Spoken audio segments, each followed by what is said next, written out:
Welcome to the ECCC's March Climate Cafe. I am Dana Freeling, the chair of Democrats Abroad Environment and Climate Crisis Council. I'm based in Finland, and I'm a Texas voter. We are teaming up today with Democrats Abroad Global Women's Caucus for Women's History Month to explore the rise of women in environmental leadership roles federally across the U.S., with special guest speaker Anika Kreckel. Before we get started today, however, I would like to remind all of you that the most powerful tool we have to impart change, whether it be to fight the climate crisis, support reproductive rights, or preserve our very democracy, is by casting our ballots. If you have not yet registered to vote, go to votefromabroad.org right away. That's votefromabroad.org.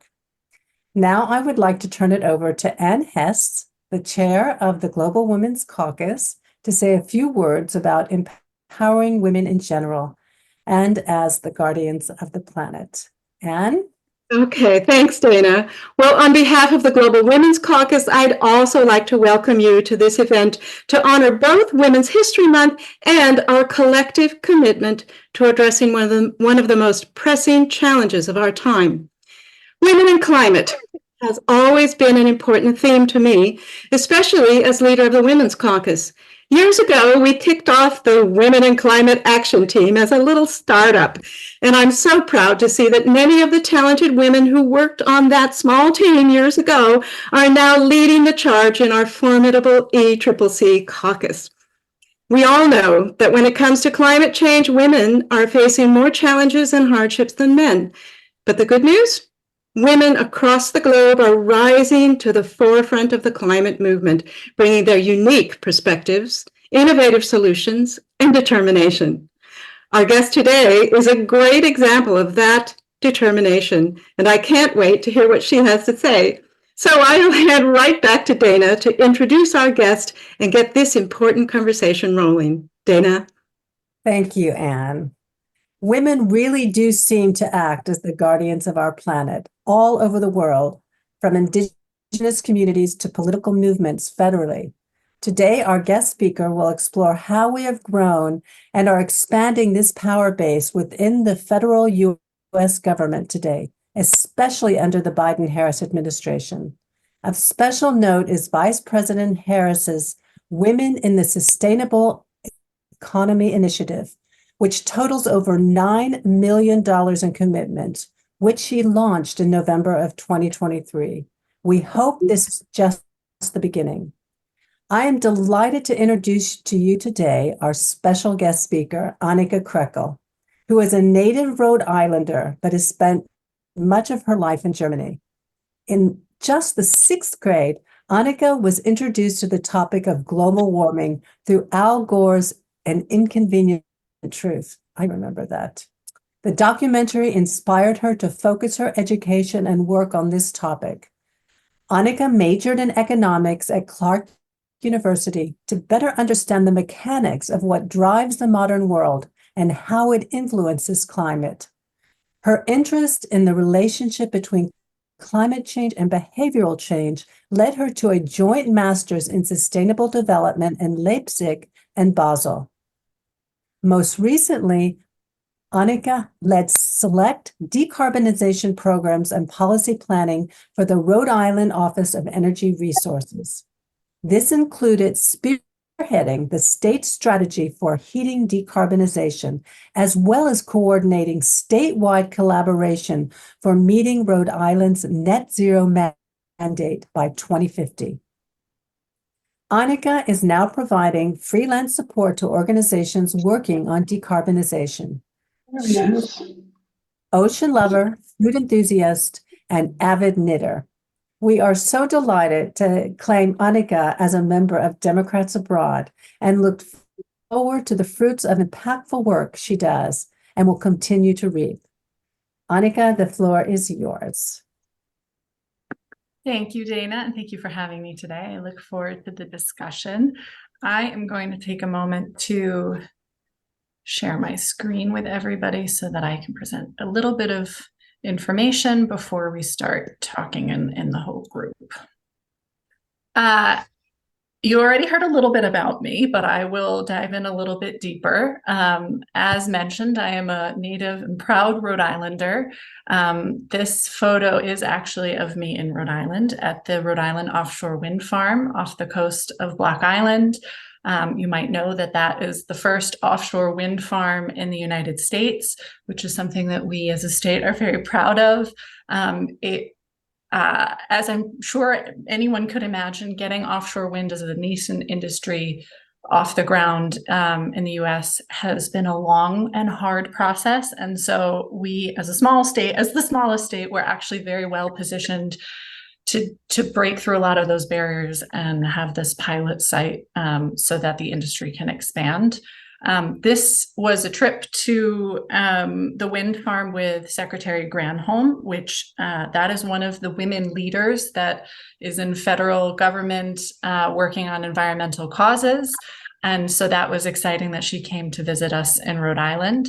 As you can see, it is actually a very windy site out there, as evidenced by my lovely hairstyle. It was a nice trip and a great opportunity to meet the secretary. I am also German and Italian in heritage, so I've spent a lot of time in Europe and am living in Germany, where I have spent most of my adult life.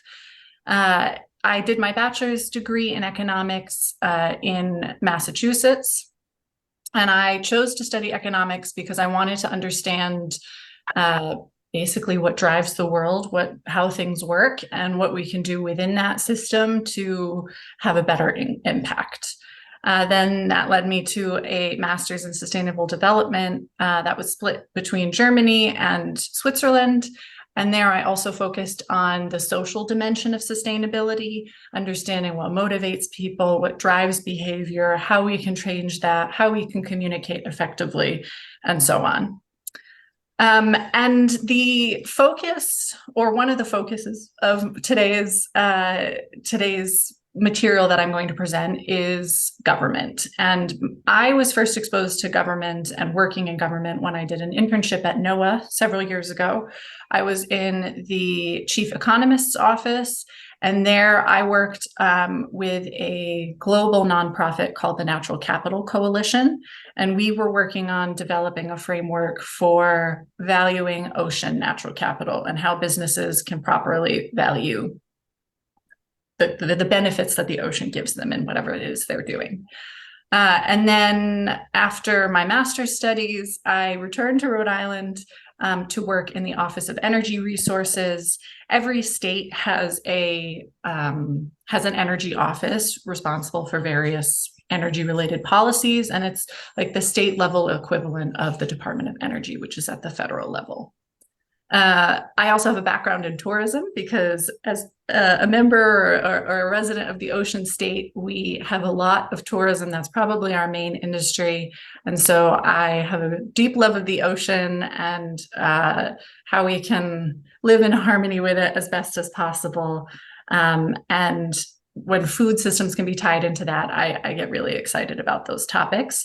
So as Dana mentioned, I'm also offering freelance services right now and searching for other full or part-time opportunities in Europe. So if you have any leads or any interest, could use any support, my email is also on this slide and you can reach out. Most of what I've done in government and policy has been strategy and planning, and I love to do that. You take a really large goal or problem. Mine at the time was, how do we get to our statewide net zero mandate by 2050? And that's a long timeline and a heavy lift.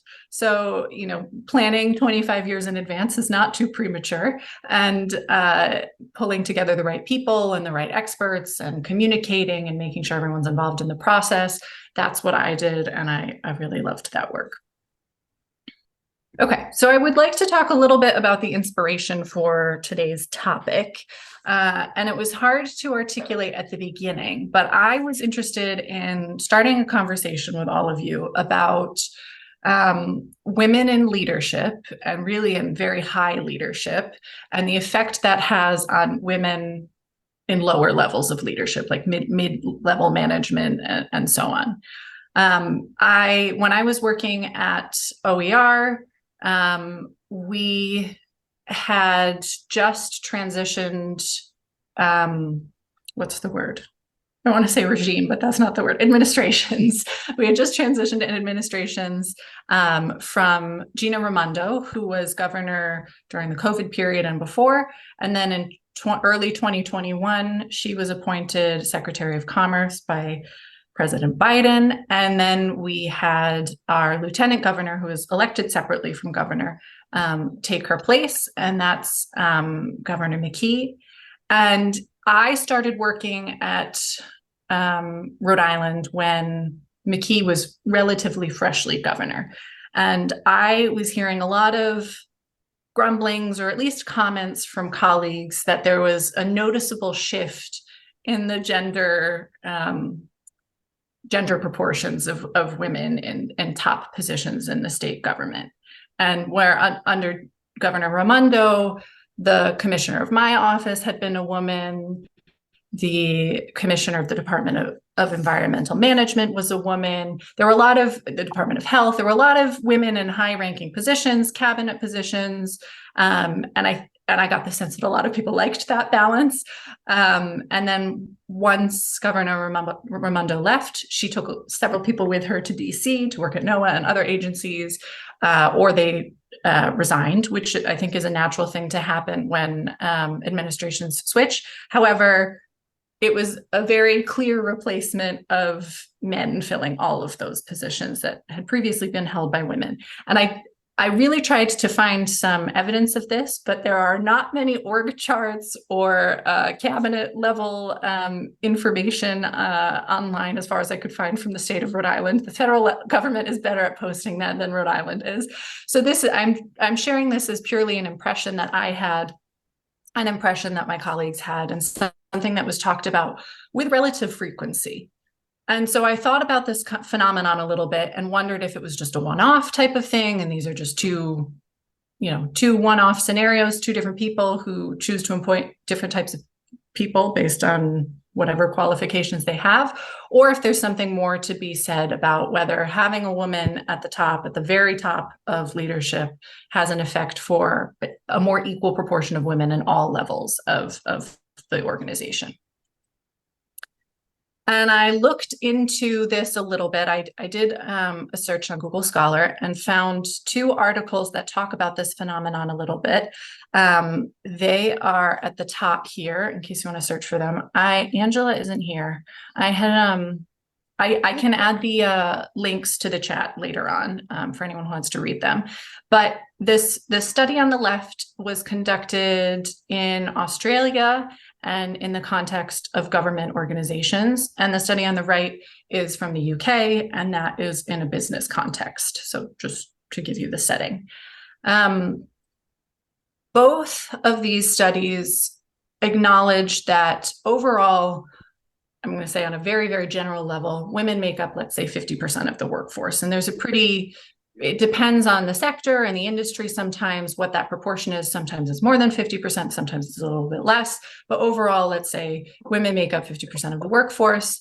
And there's a phenomenon that percentage goes down and down and down as you get higher in leadership positions, executive level, and so on and so forth, which is something I'm sure most of you have observed or have been aware of.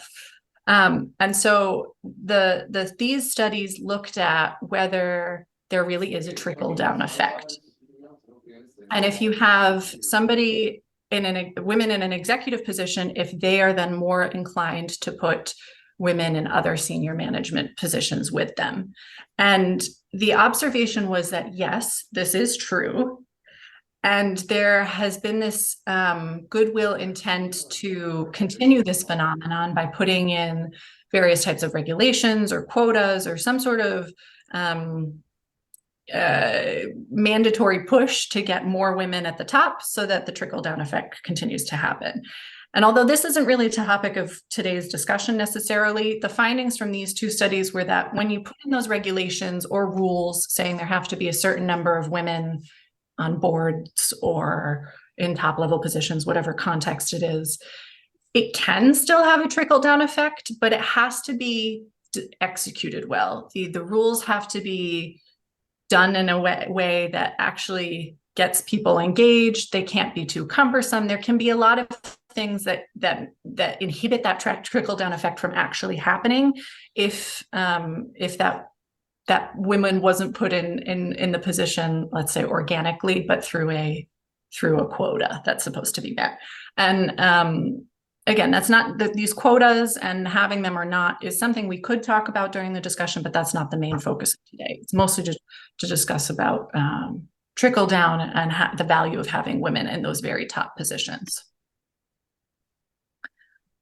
I put together a list. I'm going to show the actual spreadsheet because can everyone see this spreadsheet now? Yes. Okay. Because it didn't fit on the slide. And if it's too small, let me know. I can increase the size, but I wanted to fit it on one screen if possible.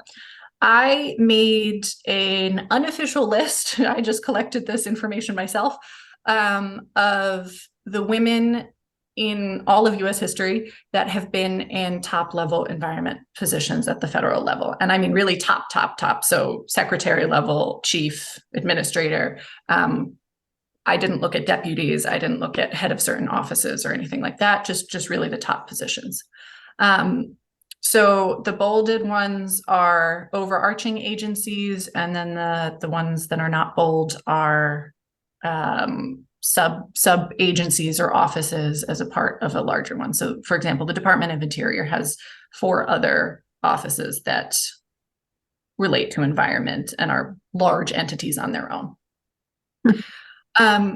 So I wanted to also point out that I included the Department of Defense when I did a little bit of searching on what could be considered an environment-related agency in the federal government. Department of Defense came up, and I kept it in because although it's not always obvious, the Department of Defense is putting more and more emphasis on, I'll say, preparing for climate change, because climate change is understandably on many levels a major national security threat. And so that in that way, it does have a connection to environment and climate.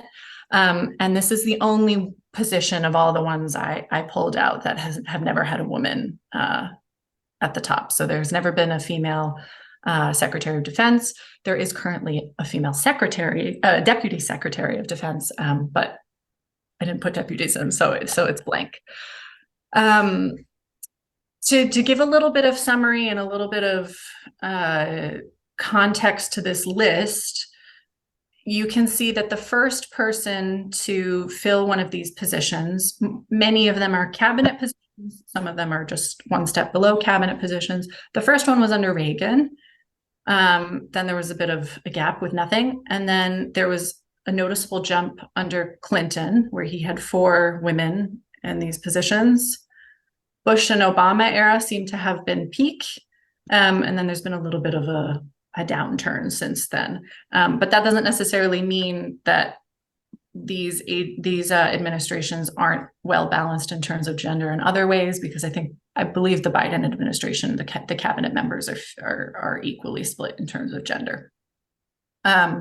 These are just pertaining to environmental positions, as I mentioned. And in total, just to give context to these numbers, the positions that I looked at were 11. So around Bush and Obama era, we were getting to about half women in these roles, which is great.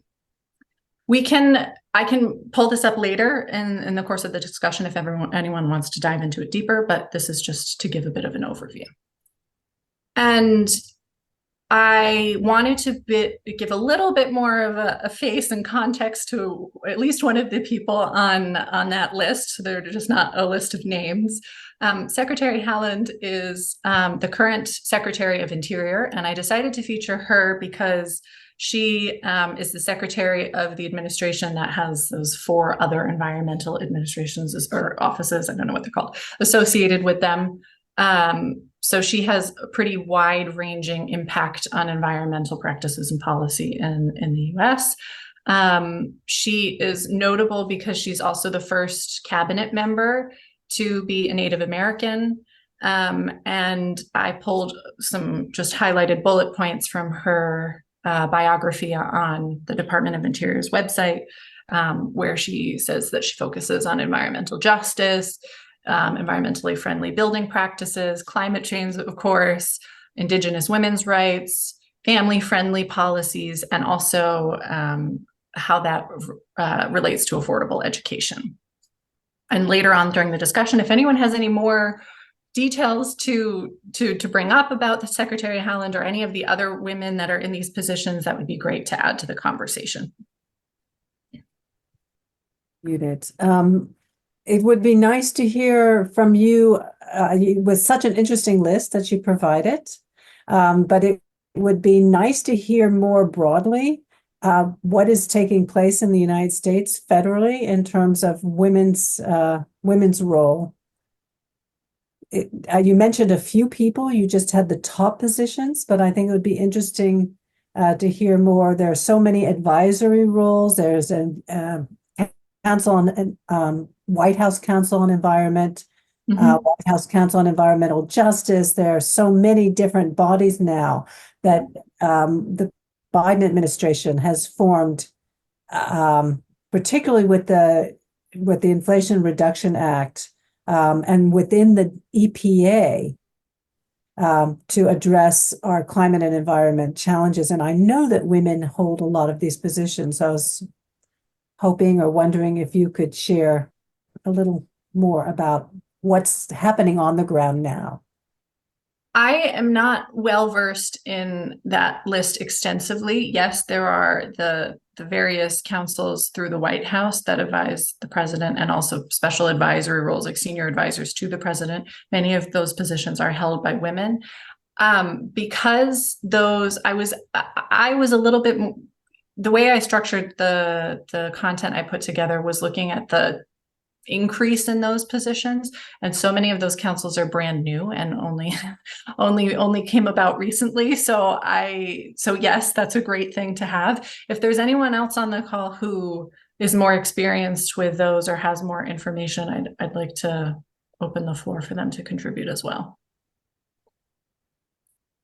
This is such a transformational time, and I think if perhaps rather than talking about the specifics of who's holding those positions, maybe we can start by people sharing their, as you said, their impressions of why this is important, how the trickle-down effect may be impacting. I think women are engaged in the environmental movement. I have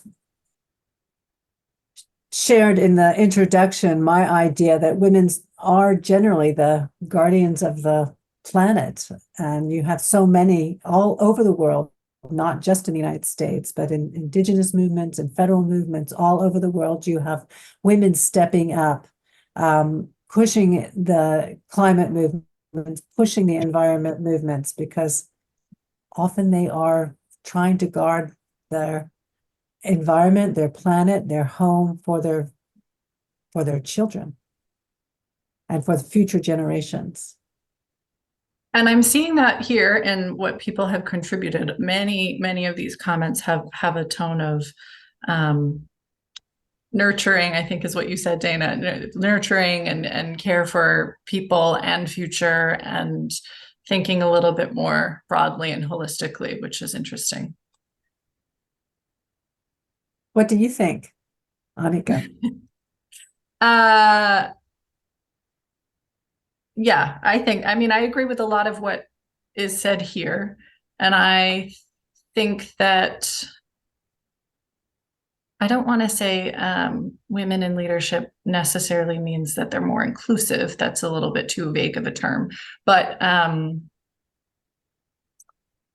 think it's been my experience that women come at things and come at work from many different angles, and rather than just, I don't know, one angle of this is the path and we're doing it, there's a little bit more of checking and inclusivity and trying to see that other people are coming along. And I think that in a topic like this will have better outcomes. It's a little bit more, it can be a more slow process theoretically, but it has hopefully better outcomes because you're not leaving certain people behind, and especially with climate change and environmental justice is an issue, and being conscious that environmental impacts are not even across people and places and backgrounds, cultures. So I think that that's something that can be improved with more women in leadership. We have some comments in the chat from Diana Powers, for instance. It says DEI is under such attack from the right, and Naomi Zurcher has mentioned the Army Corps of Engineers. And I see that Karen, Janet Herring says that it's important to be careful about making generalizations, of course. Not all women are the same, and some are truly awful, absolutely, unfortunately, including some of the secretaries that were on the list. Absolutely true. But perhaps we should open it up for questions and discussions. I see that Karen has her hand up.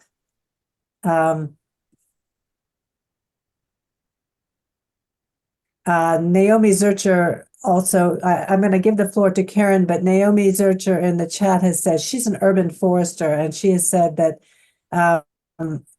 in her profession, which is often considered men's work, you see more and more women, older as well as younger, taking more and more ownership of what they can bring to the fore. And yes, I think that many of the professions are shifting, fortunately, because of that. Things you were unheard of a generation before that women are now engaged in now. But Karen, would you like to unmute and ask your question? Yeah, it wasn't a question. It was actually along the lines of what Janet just wrote, and Naomi, being careful about making these generalizations.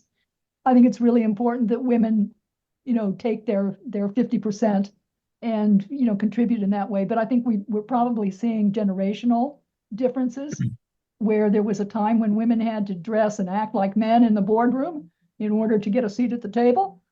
And then, a new generation coming through that is less prone to do that, that maybe nurtures or just looks at the sheer logic of doing it correctly, as opposed to despoiling the whole planet with whatever department we happen to be working in or company. And to say something for the men as well, I'm not sure that men don't nurture. I'm also not sure that some generations back, they were more prone to get the man's view during their education.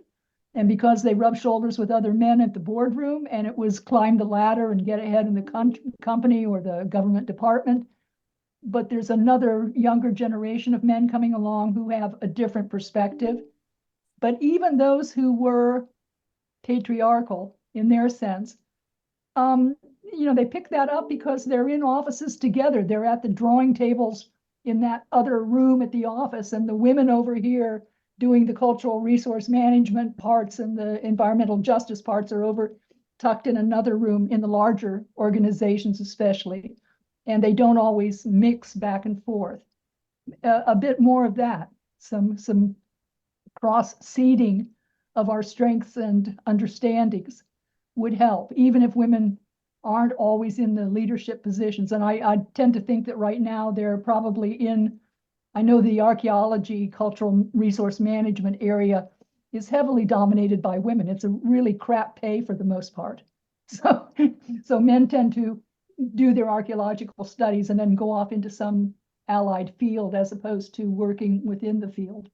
So I think we need to look at that and to maybe have a bit of generosity and understanding for those men who are still caught in the locker room.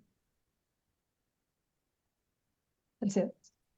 Point well taken, Karen. That is true. The generalizations are can be unfair and unproductive. Even if you can perhaps pick some basic points out of them. If anybody would Dana, I want to like say, to I don't ask think we a should back question, off. I don't think we should back off. I'm just saying we need to be more holistic in our understanding, as Janet pointed out. Naomi has her hand up. So when I first started out on my merry way, I was for a long time the only female consulting arborist in all of New York State. And when I would arrive on a construction project, I would get these looks, but I brought with myself a professional presence. And that presence was that I'm a professional who happens to be a woman, but a professional first and foremost. And over time, that presence has served me well. And when I teach, I have a mixture of students here in Switzerland, male and female, most pretty much all white, no ethnic diversity, but nonetheless, there is a small percentage of women. And I like to tell them, trees don't care which side you zip your pants on. They only care that you care as a professional and personally. And that is what should drive your work. And I think that more and more women, there's in the UK Arboricultural Association, there's a Women in Arb group. You see more and more of this in certain professions, that women are out there and standing their ground and doing as equal partners of men. And so more and more, that taking ownership has helped to balance the scales away from men's work to everybody's work. And I think that women need to see themselves more as professionals. And it doesn't matter what side you zip your pants on. It just matters that you bring something to your profession that has value. Thank you. I'd like to pose the question, why is it, and I do see that women are drawn to and participating in grassroots environmental movements, climate movements, and really leading the charge all over the world, not just in the United States. And perhaps somebody has some insight or an opinion on why are women coming to this charge. Of course, there are some men, but actually I think that it may not be balanced. And it may not be that they're in charge of the leadership roles at the top, but they're moving the population from the grassroots. Anybody have any ideas? Janet, I see that your hand is up. Yeah, thanks. So it's really a pleasure to be here today, and thanks very much for the introductory remarks. I was, until the end of 2022, the director of the Swiss Federal Institute of Aquatic Science and Technology, which has about 550 people on staff. And one thing that I found is that there's a lot of interest from both men and women, and obviously it's pretty self-selected of people who would choose to work there, to really try and make a difference and change things. But I think that we need to focus on changing some of the institutions, and especially some of the incentive structures in the institutions, including universities. Of course, my institution, ERWAG, is closely connected with the ETH Zurich, And, that is a technical university with the absolute classic kind of incentives. And those incentives simply don't support the kind of engagement that we need, which is much more collective and solution oriented than traditional science and engineering. So I'd be interested in some thoughts about how we might be able to start changing our institutions. Really good question. And it's about systemic change. Really, you're addressing, and which is what's needed all around. And this is a larger social project, which is not so easy. Anybody have any thoughts about changing our institutions, systemic change? Yeah, Gabby? it was more a reaction to the first question about women's representation in all of the movements, the environmental movements.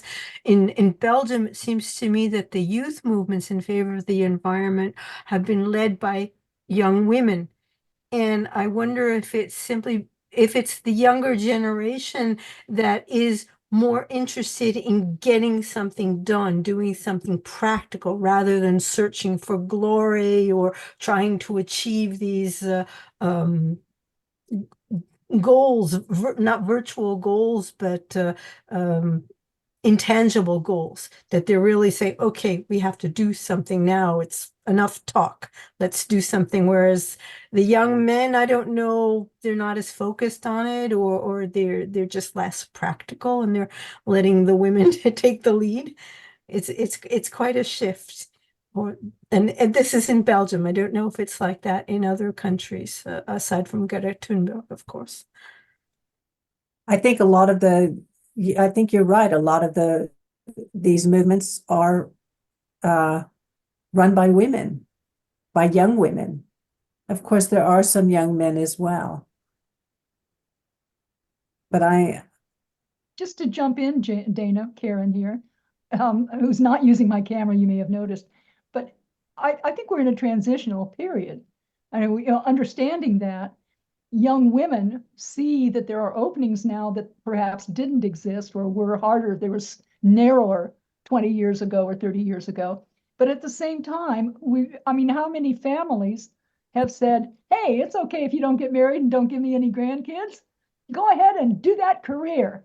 Whereas to the young man, it is get a good job, buy a home, make it a good place to raise a family and bring me grandchildren. We're still in that transitional period. So that may account for some of the reason that we're seeing young women step to the front and young men still getting that extra degree and going on and getting a job in industry somewhere. I'm not sure. It's just another wild generalization. Janet, having worked in this institute, of course, you're not in the States, you're in Switzerland, where you need credentialed degrees and resumes to participate at that level in leadership. Are you seeing a balance in gender, or where their interests are taking them? Well, ALOG actually has been on the overall gender balance for actually quite a long time, even before I got there, and I was director for 16 years. It's not even. So the two engineering departments have much less representation of women, but even so, we had between 20 and 30% women at all the tenure track and above levels, and 50% in the doctoral population and postdocs. And what I was seeing was that a lot of the young men too are expressing these interests in having some time to spend with their family and not being attracted by the typical kind of academic incentive structure that is out there. And I also saw that there's pushes on the academic side to change things, because those incentive systems simply don't line up with solving the problems that society has to face now. And especially when you look at publicly funded institutions, there's an expectation that they will do what is needed by society and not just, engage for their own glory. But it's it's a tough road to change those incentives sufficiently so that people really feel free to follow what they want to do, as opposed to feeling that they have to be on a specific kind of career track. The kind of career track that's going to earn the big bucks. Well, it's not so much big bucks. I mean, it's basically that, it's publish or perish in academic science. It is. And a lot of the awards and all these kinds of things, they go to an individual, maybe a small group, but we all know that science is done in big teams now. And that kind of reality is simply not part of the equation. And I think it really does a huge disservice to the people who are doing that kind of team science. And it also does a disservice to the kind of work that we need to have done, which is not just, your ivory tower, narrow focused thing that turns out one science or nature paper. So you don't see people taking their ideas and going off to the tech sector in private startups and trying to economize on what they have innovated. So that is starting to happen now. When I got to Leipzig back in 2007, the whole entrepreneur thing in the environmental field was just not there. I mean, and in fact, there were a couple of, I think, absolutely fabulous opportunities that did not get taken up because nobody was thinking about patenting and licensing. And once you've published it, that's it, right? And now the younger people are thinking about entrepreneurial work, and especially social entrepreneurship, as a way to engage with society, also make a living, which is great. And that, again, I think we need to make more room for that, because to be honest, there aren't academic jobs for everybody who might want them. So we need people to be trained for other types of activities as well, which can be very, very, very productive and important. How long ago did you leave the Institute? It was the end of 2022. So I've been so retired very for recently. just over a year. Yeah, a year and 4 months. So you were there during the pandemic. Yeah, that was, of course, interesting. Though I have to say, I mean, of course, people complain, and people always complain. And partly because I'm from New York City, I'm not a very sympathetic person, shall we say. And I just said, look, we have our jobs, we have our salaries, we're federal employees. I don't want to hear any complaints. I just don't. Look around at people who are running their own businesses. What's happening to them? No complaining. And people managed. I mean, we had to help some of the younger people along, and I think they really did suffer. The junior researchers, where it's a period in their life when they should make connections and build their network, that is just really hard to do online. But no, it was I think we're seeing what a devastating impact, especially within a certain age group between 17 and 25. For those kids, because in terms of what happened, the connections they make in university, how they function, right. It was a really devastating time. And I wonder if it impacted young women, the same as it impacted young men, though. Oh, I think it certainly impacted women more. I mean, that was true everywhere. The National Academy of Science, Engineering, Medicine in the United States, the Committee on Women in Science and Engineering and Medicine, they put out a couple of very extensive studies looking at the impact of the pandemic on women in science, research, education, and I mean, basically it showed a couple of things. One is that women took on more of the responsibilities in the home. And the other is that when a lot of the external support falls away, like daycare, like even schools, like having people who could come into your home, somebody has to pick up the slack, and it's a lot of slack. It may take a long time to recuperate our gains, our losses from that period. I see Naomi has her hand up again. Naomi, did you have another question or something you'd like to share with us? Yeah, and just to pick up on some of the things that Janet mentioned, and I'm also in Switzerland, and um, it's we're very institutionalized. And if you are not part of an institution, either as a scientist or as an academic, it's very difficult to get new ideas incorporated.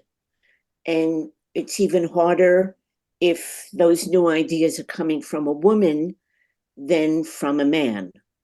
And I've been speaking with a number of colleagues who do see that the idea of awareness is not including reality. That your ideas of planning and construction and building and all of this, if you go out in the street and you really look at the fruits of all of this, the what that we need to see environmentally is not there. And so the focus we are going to take now is to target the people in related professions, architects, landscape architects, planners, and focus on those people we know who are open to new ideas and start creating small workshops. And we're hoping that ETH that has these colloquiums and open forum situations where you can target a particular profession for small workshops. We're hoping that they will collaborate with us and start a dialogue within different professions to see how to move newer thinking and newer approaches into the curriculum in universities, so that, for example, in architecture and in urban planning, we are adopting a much more ecological design approach to everything we do. That you are not just thinking about, okay, I'm designing this building. Well, what about the footprint of that building? What about the impact of that building? It just, not even in the finished product, but in how you get to the finished product. Think about all the damage that that does environmentally. How can we step that back? And so that's a strategy that we are going to try to start implementing. And I would imagine that it's not just Switzerland, but that you see these institutional problems wherever you go. And I see it more as a control issue, that the people who hold the control right now don't want to share the table to change the larger dialogue that influences what you teach. And how that then works its way into the profession, the professional doing. The table isn't just science and academic. The table is science, academic, and practitioner. Yeah, I couldn't agree more, Naomi. It's a very, very well articulated point. I think Diana had something she wanted to add. Just to add on to what's been said here, a lot of the new jobs in the new green economy are starved for trained people right now. And like one of the professions that's really needed are electrical engineers, for battery technologies, for green hydrogen. They need professionals in electrical engineering and chemistry. And, these are jobs that not only should be pushed in universities in connection with the new industries, the new green economy, but especially emphasizing for women. And already in Europe, they're thinking about doing these things in the new green economy in a more environmental fashion. That isn't a wild idea anymore. That's quite the mainstream. Doing mining for minerals needed for the energy transition, doing that in an environmental way. We need experts in these fields, but just ordinary people in construction work and in construction companies to add the environmental thing. I mean, again, it should go out to all students, but there's an enormous need for these people right now. They're struggling to get electrical engineers. And the combination of construction, solar, heat pumps, electric cars, understanding the grid, all these things, which has a large dimension, a focused dimension, and again, with doing it with environmental standards. So just to add those professions to our list here. Yeah, and as I mentioned in my brief introduction as well, which I wanted to make note of, that Vice President Harris did launch a Women in the Sustainable Economy initiative, which I believe was meant to accompany all these new programs that are being rolled out under the Inflation Reduction Act.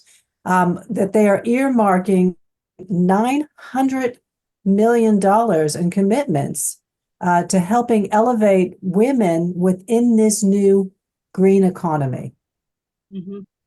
Of course, this was only at the end of November when it was launched. These things take some time to roll out, but I think there is an intention there, exactly what you're saying, Diana, that this, they are thinking about this, and they're trying, just as they with the Justice 40 initiative and all the environmental justice initiatives, which they're now putting into place under the Biden-Harris administration.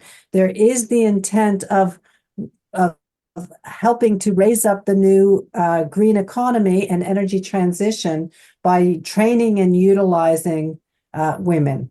Yeah, that's a good point, and I hope that that initiative, the Harris initiative, will go far. Yeah, it takes time. It's a good attempt, and I think the nexus of a lot of these attempts should be, building eco-quartiers, where you pull together many technologies and integrate them in a holistic way within, a neighborhood, and build new neighborhoods, employing all the new technologies and the new ideas, and sometimes the very old technologies that are much more ecologically friendly. Sometimes people think too much of the new, and sometimes it's the old that's got it right. But there are eco-quartiers in Germany and Finland and France, and I don't know what other countries. I think it should be a combination of if they can come out with a model that can be replicated for various different climates or, environmental structures, conditions, that would be a really good idea to move things forward. That should be supported by the government. I see Anika wanted to respond, that you have your hand up in the chat. Yeah, I also see that Karen has her hand up, but mine's... Oh, okay. Karen, did you want to jump in? I wasn't sure if I didn't realize I had jumped over you. Karen? Yes, I'm so jumpable. No, I kind of want to add on to what Janet and Naomi and Diana have all said. And that is, our role as Democrats abroad in getting out the message, which we're always struggling with. It looks to me like this is perhaps another discussion or something that would involve perhaps Youth Caucus as well at some slightly future date. But looking at not just the electrical engineers that we need, but the electrical technicians that we're going to need in the US. Families over here who have young people who might be going back to the US to school, or moving back, being able to compare what it's like in our countries, in our host countries, what's going on there. And, something where the discussion draws in and hopefully engages a few more of our members who are not on this call and who don't follow our webinars with great enthusiasm would be a place to start. That's it. And certainly the youth. Later in April, we will be having a global level webinar, Karen, with the Youth Caucus, bringing in a panel of young leaders from the United States to discuss the climate issues. So stay tuned for that. Hopefully we can engage a number of people there. Anika, did you want to? Yeah.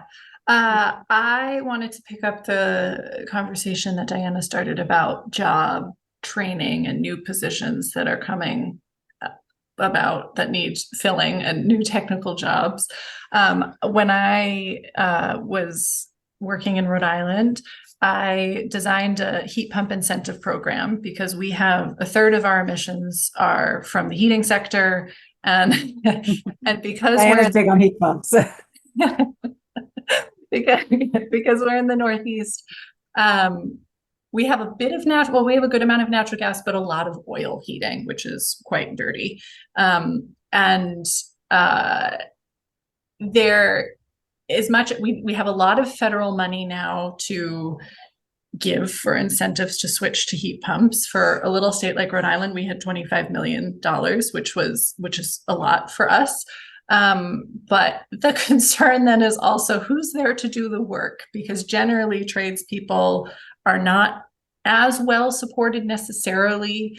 There's less of a pipeline, say in the US than there is in Germany, for training new tradespeople.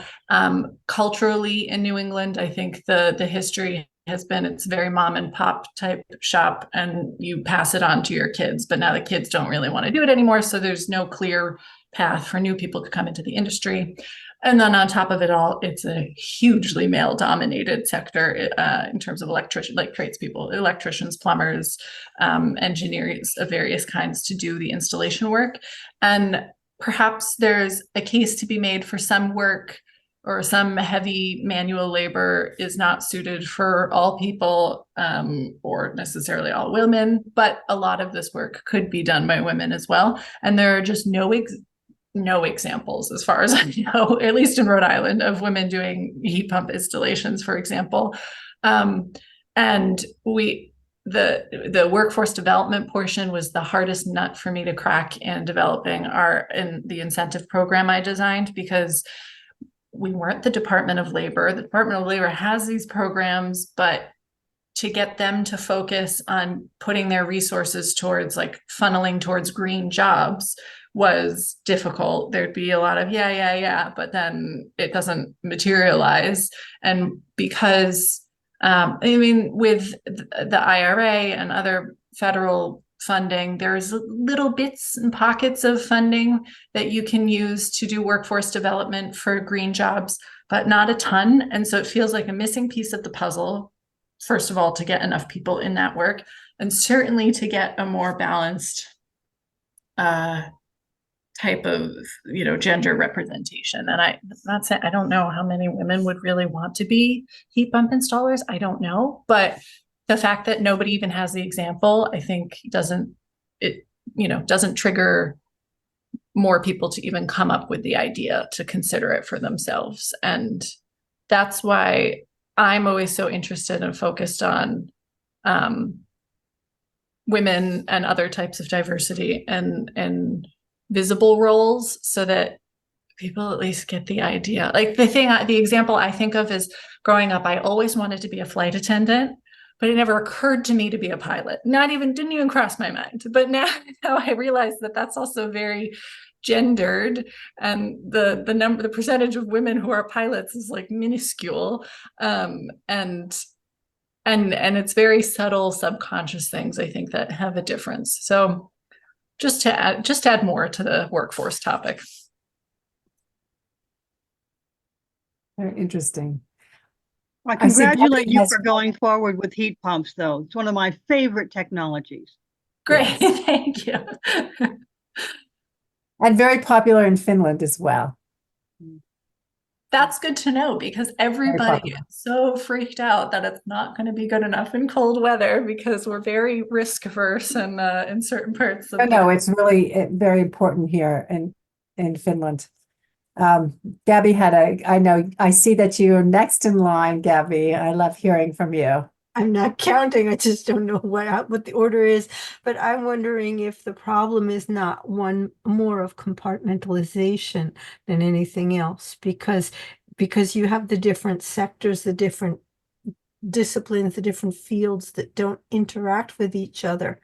And you know, and also the problem of, as you were just saying, the training of people that are needed for the various green jobs or other jobs, because in Belgium, I don't know if it's like that throughout Europe. I have a feeling it is. Manual labor is looked down upon. And we're having huge problems even finding electricians, finding plumbers, finding heat pump installers. Nobody wants to do it. Whether they're men or women, they're aiming for higher value jobs that are more appreciated by society, whereas those are the nitty-gritty jobs that'll be needed for all sorts of things. And just to throw another problem into the mix, you have the problem of agriculture, where you have you have, for example, the EU that is trying to promote environmental regulations, the agricultural environmental measures that farmers are supposed to use. They're trying to crack down on the use of pesticides and to improve farming methods. And the farmers themselves are demonstrating, because they're saying all of this work is being imposed on them, that they cannot do what the EU is asking them to do, that they're spending more time doing paperwork and working online than they are actually plowing their fields. And they're taking a position that is diametrically opposed to the green movement. You know, they're saying, wait, 50 meters, you can't spray pesticides 50 meters from any dwellings. Well, we can't do that if we have small farms. So it's like the different components of society are not talking to each other. And you have the different components, you have the different generations, and you have the different jobs that are, and the institutions that govern the jobs that don't necessarily talk to each other as well. I'd like to make one response to what you said about these vocations. And in Finland, it's a bit different. Not everybody goes to high school in Finland, but many people go to these vocational schools where they get degrees in as electricians and plumbers and different kinds of technical work, and that is very well paid. It is not looked down upon.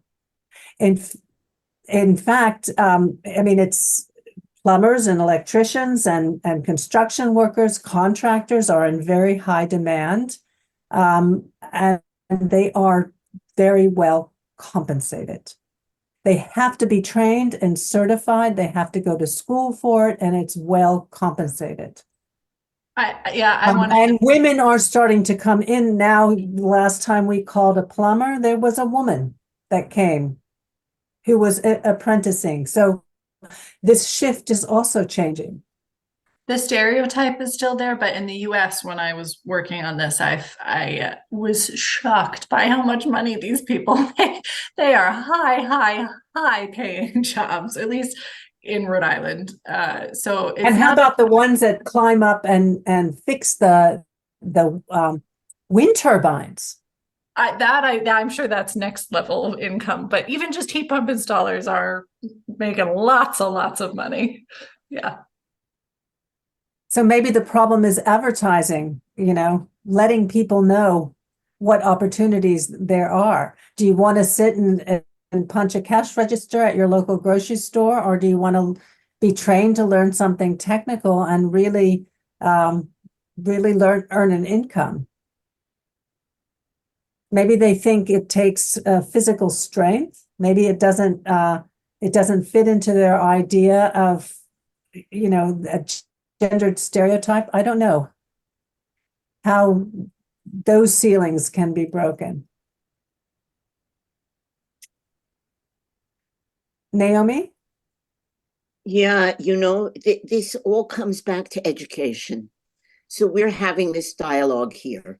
So there is a big issue in my industry about the next generation workforce. And it's not as simple as putting an ad in the paper, because the people that you need to do the work aren't there. And in addition, Gabby, I see the same problem in the doers, if you will, the practitioner. And in many societies, the practitioner is looked down upon. And maybe engineers and electricians and those certified practitioners are able to command a really good living wage. But where you have people who are in industries where the certification is not there, they may be knowledgeable practitioners, but they're not respected. But if you really want to train the future generation, that has to start in primary school with experiential education. How do you engage children in a love for the environment? And I will tell you, if the teacher understands all the magic and mystery that's out there, you can transfer that magic and mystery idea to children, including working with that bloody cell phone with all of these great apps that do not reduce the exploration aspect of it, but help them explore. And then, oh, look, that's that. Wow. And then it goes on from there. The what's under the rock education.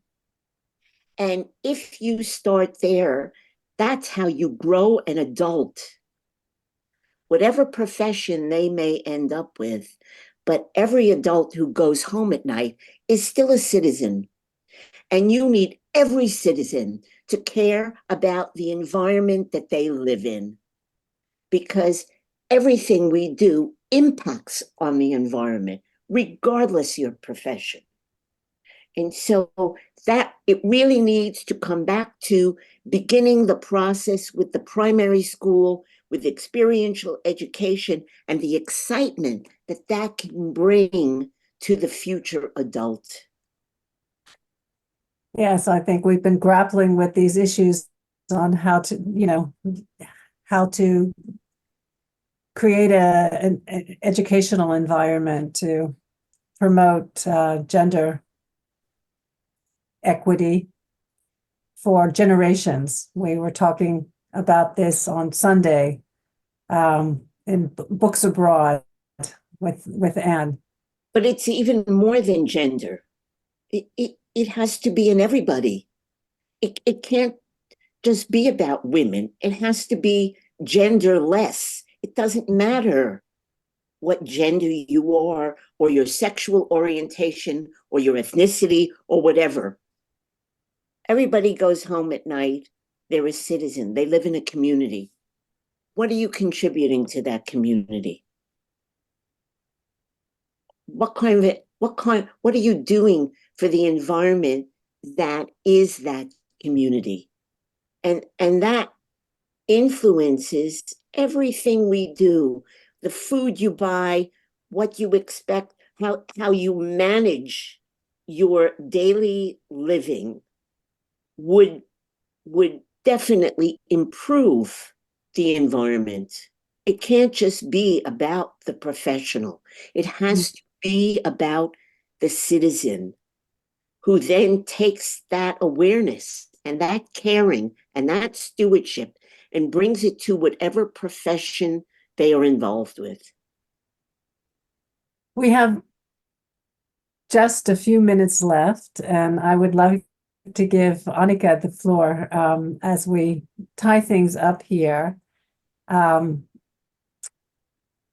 We come full circle, how we integrate this question that you asked, having female leadership at the top, and does it trickle down to all levels of society if in terms of women's participation and what they can contribute. Would you like to share with us your perspective on that? And having worked in the state government with, I suppose, other women working in the environmental sector? Yes, I'll touch on that a little bit, but I also want to summarize my impressions of today's discussion and also who was here. For some reason, it didn't occur to me very much going into this that we might all be women in this conversation, but it should have. And it's a surprise. It's unsurprising, unfortunately, that when we talk about these topics, it's usually only women or predominantly. There was one man here. I think he left, though. Bruce left, yeah. And you didn't say anything as far as I know, so he didn't, I don't know. So predominantly women. And so I always think that it would be more useful to have these conversations in more diverse groups because it would be interesting to see what comes out of it, and also everybody could be exposed to different perspectives rather than the same type of people all the time. And on that note, as much as I framed the conversation today with the trickle down thought and thinking that if women are in a high ranking positions, other women get placed in those positions perhaps by those people in power, and also have that role model of, oh yeah, I have the idea to do this, I'll do it too. There's that, but it doesn't, I also don't believe women have to be in those positions to have more gender parity in all levels. And again, I think that if there's more awareness and more learning and more men in these types of conversations, for example, it might be more top of mind. So, I do think that the president right now is a good basic example of that. Like I said, I believe, correct me if I'm wrong, but I believe that the cabinet members in his administration are 50-50 or roughly around that. And that was very intentional. And I think that if you're very intentional about that, then that's great. And you don't necessarily have to have a female president to have more balanced leadership throughout. But again, to be aware of things and to be aware of that balance at all levels is something that I think can lead to more change. So that's my takeaway. Thank you, Anika. I want to remind everybody once again, just in case, if you have not registered to vote, go to votefromabroad.org. Participate in your primary if it hasn't happened yet. Get your friends who are Americans abroad to vote. This is the most consequential election of our lifetime. Pretty much everything is on the ballot, including the possibility of elections going forward. So please do that. I'm so happy that you all could join us here today for Women's History Month to just talk about the role of women in environmental leadership and all the things that surround it, all the challenges and progress that we have been making and will continue to make. And I want to thank Anika especially for leading us in the discussion and for her interesting service in Rhode Island. And I know we can look for great things in the future from her. Thank you. Thank you.